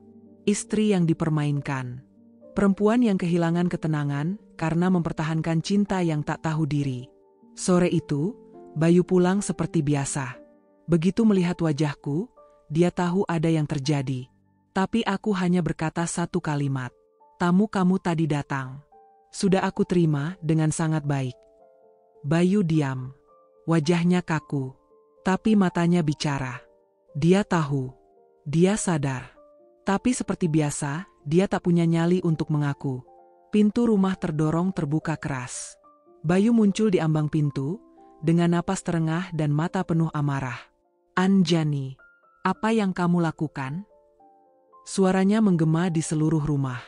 Aku berdiri di tengah ruang tamu, tubuhku masih panas oleh emosi. Di belakangnya, perempuan itu muncul lagi, yang tadi sudah kuusir, kuteriaki, kujambak. Kini ia berdiri gemetar, air matanya masih membasahi pipi, dan yang paling menyakitkan, dia memeluk Bayu dari belakang. Seolah Bayu adalah pelindungnya. Seolah aku musuhnya. Aku tak bisa bernapas. Jantungku berdetak tak karuan. Apa ini? Apa yang sedang terjadi? Aku menunjuk ke arah perempuan itu dengan suara bergetar, penuh benci. Dia yang kamu sembunyikan. Dia yang kamu bawa ke rumah lama. Dia yang kamu. Bayu menepis tanganku dengan gerakan kasar. Berhenti, Jan. Kamu gak tahu apa-apa. Aku membeku. Dia pelakor, Bayu. Dia perusak rumah tangga kita. Bayu menggeram, lalu menghadapku. Matanya memerah, bukan karena marah, tapi karena sesuatu yang lebih dalam. Lalu kalimat itu keluar. Kalimat yang menghantamku lebih keras dari apapun yang pernah kudengar. Dia anakku, Kela. Semua di sekitarku mendadak senyap. Seperti seluruh dunia menahan napas. Aku tak bisa bicara. Tak bisa bergerak. Kakiku lemas. Tanganku gemetar. Aku menatap mereka bergantian, Bayu dan perempuan itu, si pelakor, yang kini bukan siapa-siapa selain anak kandung Bayu. Anakmu? Suaraku serak. Setetes air mata jatuh. Bukan karena sakit hati, tapi karena syok. Dia, Kela? Bayu mengangguk perlahan. Kela menunduk, wajahnya sembab. Aku terduduk di sofa. Perasaan malu, bingung, marah, bersalah, semuanya bergulung seperti ombak besar yang menghantamku bertubi-tubi. Kenapa kamu gak pernah bilang? Tanyaku pelan. Bayu menarik napas panjang. Karena kamu gak pernah siap nerima anakku. Kamu bahkan nolak waktu aku bilang mau ajak dia tinggal bareng. Aku memejamkan mata. Ingatan itu kembali. Janji sebelum janur melengkung. Saat aku menolak anak Bayu ikut tinggal. Saat aku bilang, aku takut gak bisa mencintai anak dari cinta yang dulu. Jadi selama ini kamu sembunyi-sembunyi karena aku. Mataku mulai basah. Bayu mengangguk. Aku takut kamu gak bisa terima dia. Tapi dia juga anakku, Jan. Dia butuh ayahnya. Ibunya tinggal di luar negeri. Aku satu-satunya keluarganya di sini. Aku menunduk. Suara tangis Kela pelan terdengar di belakang. Tangisan yang tadi kupikir tangisan pelakor, ternyata tangisan seorang anak. Dan aku menjadi monster dalam cerita ini. Wanita yang menjambak gadis polos yang hanya ingin bertemu ayahnya. Sore itu, aku terkunci dalam ruang penyesalan. Bukan karena salah paham. Tapi karena aku menyadari, aku lebih percaya prasangka daripada bertanya. Aku membiarkan ketakutanku mengatur cara berpikirku. Aku membiarkan cemburu membunuh akalku. Dan aku membuat seorang gadis menangis. Hanya karena aku tak bisa menerima masa lalu suamiku. Bayu memeluk Kela, menenangkannya. Aku hanya bisa menatap dari kejauhan. Aku, Anjani, istri sah. Tapi juga istri yang menutup pintu bagi bagian penting dari kehidupan suaminya. Dan kali ini, yang hancur bukan hanya hubungan kami, tapi juga harga diriku sendiri. Aku menangis di kamar malam itu. Bukan karena Bayu berselingkuh. Tapi karena aku menyadari, aku yang gagal jadi perempuan yang cukup lapang untuk memeluk kenyataan yang seharusnya bisa kami hadapi bersama. Tapi satu hal tetap mengganjal. Jika Kela adalah anak Bayu, kenapa dia datang diam-diam? Kenapa dia tak langsung bilang siapa dirinya? Kenapa Bayu membiarkanku tenggelam dalam kecurigaan selama ini? Mungkin masih ada bagian dari cerita ini yang belum selesai. Dan aku harus siap, apakah itu luka atau harapan. Setelah sore penuh keributan itu, malam datang dengan sunyi yang lain dari biasanya. Bukan sunyi karena Bayu diam. Bukan sunyi karena tak ada suara TV atau sendok beradu di meja makan. Tapi sunyi, karena aku mendengar semuanya dan tak bisa menyangkal sedikit pun. Bayu menemaniku di ruang tamu, sementara Kela sudah dia antar pulang ke rumah tantenya. Aku duduk diam. Mata sembab. Jari-jari saling menggenggam erat. Seakan menahan tubuhku agar tak hancur berkeping-keping oleh rasa bersalah yang menggerogoti perlahan. Bayu menghela napas. Lama. Dalam. Jan, aku gak bermaksud nyakitin kamu, katanya akhirnya. Aku hanya menunduk. Tak mampu bicara. Suara di tenggorokanku serak dan panas. Selama 2 bulan ini, Kela datang hanya untuk satu hal. Minta restu menikah. Aku menoleh cepat. Menikah? Dia kenal cowok dari kampusnya. Sudah tunangan diam-diam. Tapi waktu cowok itu ajak nikah, Kela minta aku yang temani dia ke rumah calon mertuanya. Dia takut datang sendirian. Apalagi ibu kandungnya tinggal di luar negeri. Terus, kenapa kamu gak cerita dari awal? Tanyaku nyaris berbisik. Bayu menatapku. Matanya lelah. Bukan lelah fisik, tapi lelah menyimpan. Lelah dituduh, lelah menyembunyikan, lelah berharap aku siap padahal aku selalu menolak secara halus. Karena aku takut kamu belum siap. Makanya aku sembunyikan. Dan saat ia mengatakan itu, aku merasa seperti seseorang yang dihantam ombak lalu diseret ke dalam laut oleh kesadarannya sendiri. Karena ia benar. Sejak awal, aku menolak anak Bayu ikut tinggal. Bukan karena aku benci anak, tapi karena aku takut. Takut tidak bisa jadi ibu yang baik. Takut dibandingkan dengan ibu kandungnya. Takut bahwa melihat Kela berarti aku harus terus berdamai dengan masa lalu suamiku. Tapi dalam ketakutanku itu, aku lupa bahwa seorang anak tak memilih lahir dari siapa. Dan Kela tak pernah salah. Satu-satunya dosanya adalah dia lahir sebelum aku datang dalam hidup Bayu. Air mataku jatuh tanpa bisa kutahan. Tubuhku bergetar menahan tangis yang meledak dari dalam. Aku minta maaf, ucapku pelan. Bayu diam. Aku menoleh padanya, dan di antara isak yang tak tertahan, aku berkata, "Kenapa kamu gak percaya kalau aku bisa mencoba jadi ibu?" Satu kalimat, tapi rasanya seperti melubangi dada sendiri. Karena aku sadar, bahkan aku sendiri tak percaya bahwa aku bisa. Bayu mengusap wajahnya. Wajah itu penuh beban yang entah berapa lama ia pikul sendirian. Aku pengen kamu bisa jadi ibu buat Kela, Jan. Tapi aku juga gak mau maksa. Makanya aku kasih waktu. Aku tunggu. Tapi kamu makin jauh. Makin curiga. Dan aku bingung harus gimana. Tangisku makin deras. Setiap kata Bayu adalah cambuk. Aku memeluk lututku di sofa. Merasakan rasa bersalah yang membakar tubuhku dari dalam. Bukan karena aku memarahi Kela. Tapi karena aku menyadari bahwa hatiku selama ini tertutup rapat. Dan dalam gelap itu, aku membiarkan prasangka tumbuh liar seperti duri yang menusuk semua niat baik. Mungkin aku bukan perempuan yang layak jadi ibu, ucapku. Bayu menoleh. Jangan ngomong gitu. Aku menggeleng. Aku bahkan gak bisa membedakan siapa yang harus kupercaya. Aku pikir aku jaga rumah tangga ini, padahal aku cuma jaga zona nyamanku. Aku takut sama bayangan yang kubuat sendiri. Suasana hening beberapa saat. Lalu Bayu menggenggam tanganku. Untuk pertama kalinya setelah sekian lama, hangat itu kembali terasa. Jan, kita belum terlambat. Selama kamu mau buka hati, kita semua mau mulai dari awal. Aku mengangguk pelan. Di tengah rasa bersalah ini, aku tahu, aku tak bisa terus larut. Kela butuh restu. Bayu butuh kedamaian. Dan aku butuh memaafkan diriku sendiri sebelum bisa mencintai orang lain sepenuhnya. Pagi itu, udara terasa lebih berat dari biasanya. Aku berdiri di depan rumah tantenya Kela dengan tangan gemetar dan hati tak karuan.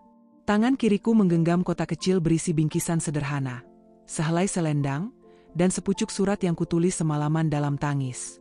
Tak mewah, tapi jujur. Karena aku tidak datang sebagai istri ayahnya. Aku datang sebagai perempuan yang ingin belajar, menjadi ibu. Pintu dibuka oleh seorang wanita paruh baya. Tante Kela. Ia menyapaku dengan ramah, meski raut wajahnya penuh tanya. Kela lagi di kamar, Bu Anjani. Tapi saya gak janji dia mau ketemu. Aku mengangguk. Saya tunggu. Dan kutunggu. 10 menit. 20 menit. Hingga akhirnya, langkah pelan terdengar. Kela muncul dari balik pintu kamar, mengenakan sweater abu-abu dan wajah datar. Matanya bengkak, tapi sorotnya tajam. Dia duduk di kursi seberangku, tak berkata apa-apa. Dan aku, bingung harus mulai dari mana. Aku datang bukan untuk membela diri, ucapku akhirnya. Kela menatapku, tak bicara. Aku tahu, aku sudah salah. Sangat salah. Aku terlalu takut, terlalu curiga, terlalu menutup pintu untuk kamu. Masih belum ada respons. Sampai akhirnya Kela berkata, lirih namun jelas. Aku tahu tante gak suka aku. Tapi aku cuma ingin dikenali. Bukan diserang. Kalimat itu menghantam dadaku seperti palu. Aku mengatup mulutku. Air mata mulai menggenang lagi, seperti air yang pecah dari dinding bendungan yang rapuh. Kela, suaraku nyaris pecah. Aku bukan gak suka kamu. Aku cuma gak siap. Tapi ketidaksiapanku malah bikin aku nyakitin kamu. Kela memalingkan wajah. Tapi aku tahu, ia sedang menahan sesuatu di sana. Ayahmu orang baik, lanjutku pelan. Dan aku terlalu sibuk menjaga dia, sampai lupa dia gak datang sendiri ke hidupku. Dia datang bawa kamu. Dan aku seharusnya siap menerima kalian berdua. Kela akhirnya menatapku. Matanya basah. Aku cuma pengen punya keluarga yang bisa nerima aku, katanya pelan. Aku udah cukup sering pindah-pindah. Ibuku nikah lagi. Di rumah baru, aku cuma tamu. Aku pikir di sini aku bisa punya ayah. Tapi ternyata, aku malah dianggap ganggu rumah tangga orang. Tangisku pecah seketika. Karena aku baru sadar, luka itu ada di kedua sisi. Selama ini, aku terlalu sibuk membalut luka sendiri. Padahal Kela juga terluka. Mungkin lebih dalam. Karena dia datang bukan untuk merebut, tapi untuk pulang. Dan aku mengusirnya. Aku berdiri, lalu berlutut di depan kursinya. Maafkan aku, Kela, ucapku lirih. Aku mungkin belum pantas jadi ibu.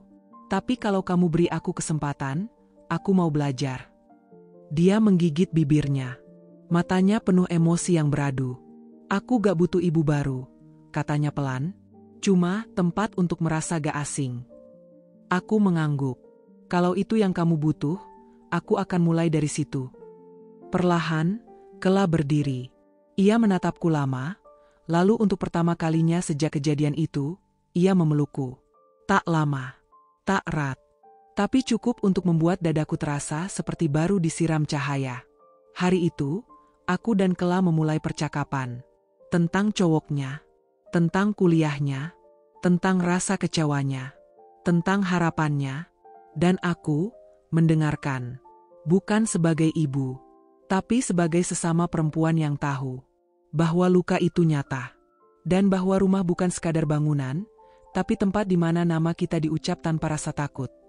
Malam itu udara terasa lebih panas dari biasanya. Rumah kami sunyi, tapi bukan sunyi yang tenang, melainkan sunyi yang menggelegak seperti bara dalam sekam. Aku baru saja pulang dari pertemuan dengan Kela. Wajahku masih sembab, tapi ada ketenangan di hatiku. Kupikir semuanya akan lebih baik setelah itu. Tapi aku salah. Bayu menatapku tajam dari ruang makan, tangan menyentuh gelas yang belum disentuh. Kenapa kamu gak bilang mau ketemu Kela? Tanyanya dingin. Aku menarik napas panjang. Aku gak tahu harus bilang apa.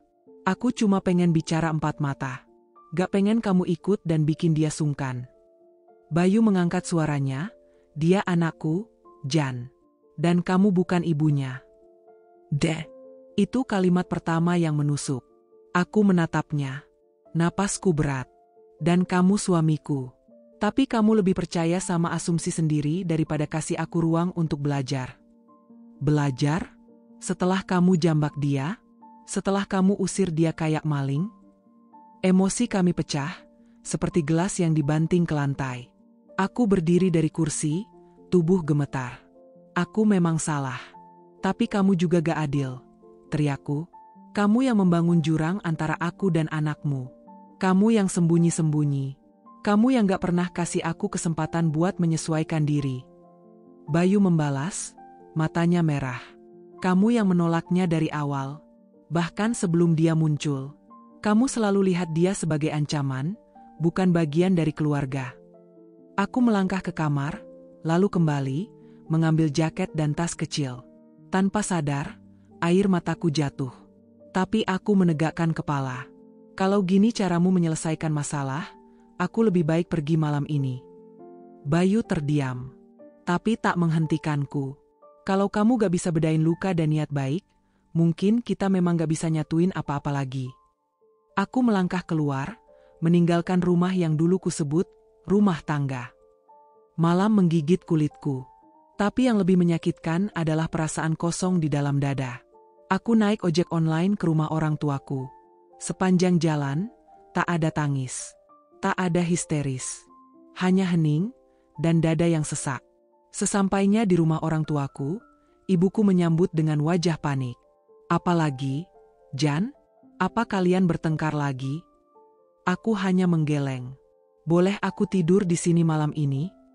Ibuku mengangguk. Tak banyak tanya. Seakan tahu, aku sedang butuh tempat, bukan nasihat. Di kamar masa kecilku, aku duduk memeluk lutut di atas kasur. Bayu tak menghubungiku. Dan aku tak berniat menghubunginya dulu. Bukan karena gengsi, tapi karena aku lelah. Lelah terus jadi istri yang harus memahami segalanya, tapi tak diberi ruang untuk dipahami. Aku sadar, kami sama-sama terluka. Sama-sama keras kepala. Dan sama-sama takut kehilangan. Tapi terlalu sibuk saling menyalahkan untuk melihat arah yang benar. Malam itu, aku teringat kata-kata Kela. Aku cuma ingin dikenali, bukan diserang. Dan mungkin, hal yang sama juga berlaku untukku. Aku juga ingin dikenali, diterima, dipeluk saat salah, bukan dibenamkan dalam kesalahan. Tapi kenyataannya, cinta tak selalu cukup jika masing-masing terus ingin dimengerti, tapi lupa untuk memahami. Hari itu langit mendung. Sudah seminggu aku tinggal di rumah orang tuaku, tapi rasanya seperti terjebak dalam ruang waktu yang tak bergerak. Aku makan, tapi tidak merasakan apa-apa. Aku tidur, tapi hanya untuk bangun dengan dada sesak. Bayu belum menghubungiku, dan aku pun belum berani menyentuh ponsel untuk memulai percakapan. Aku tahu, kalau aku pulang sekarang, yang kutemui bukan ketenangan, tapi sisa-sisa ledakan yang belum dipadamkan. Aku butuh waktu. Dan mungkin, Bayu juga. Sampai akhirnya, sore itu, ibu memberiku sebuah amplop putih dengan nama yang tertulis dengan tangan kecil rapi di bagian depannya. Untuk Tante Anjani. Tanganku langsung gemetar. Itu tulisan Kela. Kubuka perlahan. Di dalamnya, selembar kertas dengan tinta biru. Tulisannya tak banyak, tapi cukup untuk membuatku menahan napas saat membaca. Tante Anjani, maaf kalau aku lancang menulis surat ini. Tapi aku gak tahu cara lain. Aku bukan orang yang pintar bicara. Aku tahu semuanya gak mudah buat tante. Dan aku tahu, aku pun belum sepenuhnya bisa buka hati. Tapi hari itu, waktu tante datang, aku melihat sesuatu. Bukan penyesalan, tapi keberanian. 2 bulan lagi aku menikah. Aku gak minta tante jadi ibu yang sempurna, atau berdiri di depan panggung untuk mendampingi. Tapi, aku tetap berharap tante datang. Meski sekadar duduk di ujung kursi belakang. Karena buatku, kehadiran tante berarti aku bukan anak yang ditolak. Terima kasih sudah mencoba. Itu lebih dari cukup. Kela. Tanganku meremas surat itu perlahan. Bukan karena marah. Tapi karena dadaku tak kuat menahan gelombang perasaan yang tiba-tiba menyerbu. Anak itu benar-benar tumbuh jadi seseorang yang luar biasa. Seseorang yang bisa menyentuh hati orang lain, bahkan lewat baris-baris kata yang sederhana. Air mataku tumpah. Aku menangis. Bukan karena bersalah, tapi karena merasa diberi kesempatan. Kesempatan yang tak semua orang dapatkan. Kesempatan untuk menebus. Untuk menyembuhkan. Untuk mencintai, meski tidak dari awal. Kukunci diri di kamar. Kubaca surat itu berulang-ulang. Kalimat terakhirnya terngiang terus di kepalaku. Kehadiran tante berarti aku bukan anak yang ditolak. Dan saat itu, aku tahu. Aku tidak bisa membiarkan gadis itu menikah tanpa tahu bahwa ia diterima. Aku tidak bisa lagi bersembunyi di balik kesalahan masa lalu. Karena keberanian Kela telah menyentuh sisi terdalam dari hatiku yang selama ini takut mengaku salah. Malam itu, untuk pertama kalinya sejak pergi, aku membuka ponselku. Ada puluhan pesan dari Bayu. Beberapa panjang, beberapa hanya, "Kamu di mana? Aku salah, pulanglah." Tapi aku belum siap menjawabnya. Yang kulakukan justru menulis satu pesan pendek. Aku ingin bicara dengan Kela. Bisa kita ketemu bertiga? Karena sebelum aku kembali ke rumah itu sebagai istri, aku ingin memastikan bahwa aku juga kembali sebagai seseorang yang bisa diterima oleh Kela. Hari itu tiba. Aku mengenakan kebaya coklat lembut yang tak mencolok, rambut disanggul sederhana. Tak ada perhiasan mencolok, tak ada langkah yang menarik perhatian. Aku datang sebagai tamu biasa, bukan keluarga, bukan orang penting. Aku datang sebagai bentuk cinta yang belajar rendah hati. Gedung pernikahan itu megah, didekorasi dengan bunga putih dan sentuhan hijau dedaunan. Musik lembut mengalun. Tamu-tamu berdatangan dengan senyum, membaur dalam suasana bahagia. Aku berjalan pelan, menunduk, melewati barisan kursi demi kursi hingga sampai ke paling belakang. Kursi yang jauh dari panggung, jauh dari kamera. Tapi dari tempat itu, aku bisa melihat segalanya. Dan aku melihatnya. Kla, bersinar dalam balutan gaun putih keemasan. Rambutnya disanggul elegan, wajahnya berseri. Tapi saat ia tersenyum dan tertawa bersama tamu-tamu, aku tahu ada sesuatu yang ia cari. Hingga akhirnya, mata kami bertemu. Awalnya hanya tatap. Kela membeku di tempat. Lalu senyumnya perlahan mekar, seperti bunga yang mengenali matahari. Satu senyum kecil yang menghapus jarak berminggu-minggu. Dan tanpa aba-aba, ia meletakkan bunga di tangan dan berjalan ke arahku. Semua mata mengikuti. Beberapa tamu berbisik, bingung. Siapa perempuan di belakang itu? Tapi Kela tidak peduli. Ia datang padaku, berdiri di hadapanku, lalu memelukku. Pelukan yang tak lagi canggung. Bukan karena paksaan, tapi karena hati kami akhirnya menyatu. "Terima kasih, Tante datang," bisiknya. Air mataku mengalir tanpa bisa dicegah. Aku membalas pelukannya dengan penuh gentar. "Maafkan aku, karena pernah membuatmu merasa tak pantas dicintai." Kela menggeleng. "Sekarang aku tahu, aku punya tempat. Dan aku ingin semua orang tahu." Sebelum aku sempat menolak, tangannya menggenggam tanganku. Ditariknya aku ke depan. "Ayah," serunya pelan saat kami mendekati pelaminan. Bayu, yang sedang menyambut tamu, menoleh. Matanya membulat saat melihatku. Tangannya langsung terangkat, seolah tak percaya. Aku melihat wajah itu, wajah suami yang mungkin sudah lama menahan rindu dan penyesalan. Kami tak bicara, tapi saat matanya memerah, aku tahu semuanya belum terlambat. Kela berdiri di tengah, lalu berkata pelan, "Bolehkah aku foto di pelaminan bersama dua orang tua yang membuat aku jadi sekuat ini?" Bayu menatapku, menahan air mata. Aku tak menjawab, hanya mengangguk, karena hari itu aku memilih menerima. Dan di bawah gemerlap lampu dan sorotan kamera, kami bertiga berdiri. Bayu di kanan, aku di kiri, Kela di tengah. Tanganku menggenggam jemarinya erat.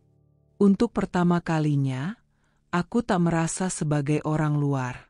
Untuk pertama kalinya, aku tak takut lagi disebut ibu tiri. Karena hari itu, aku tahu, aku adalah bagian dari hidupnya.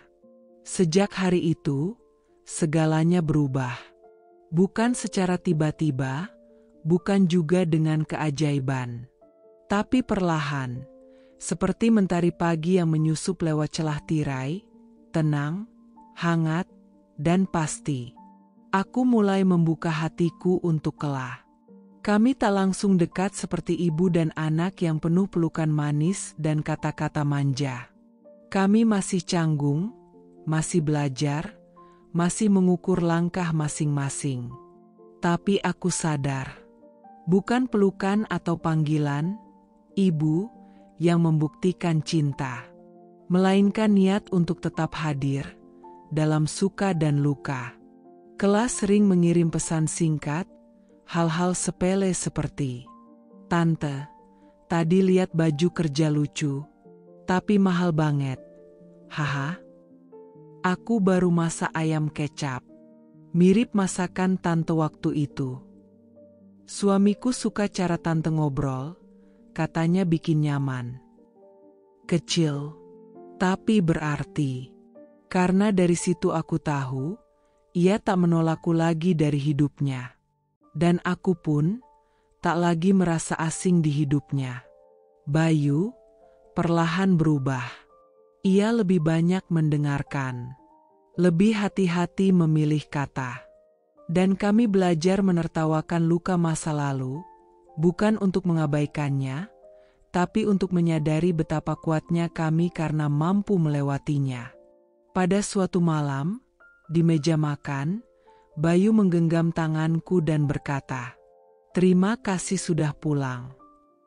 Aku menatapnya, tersenyum.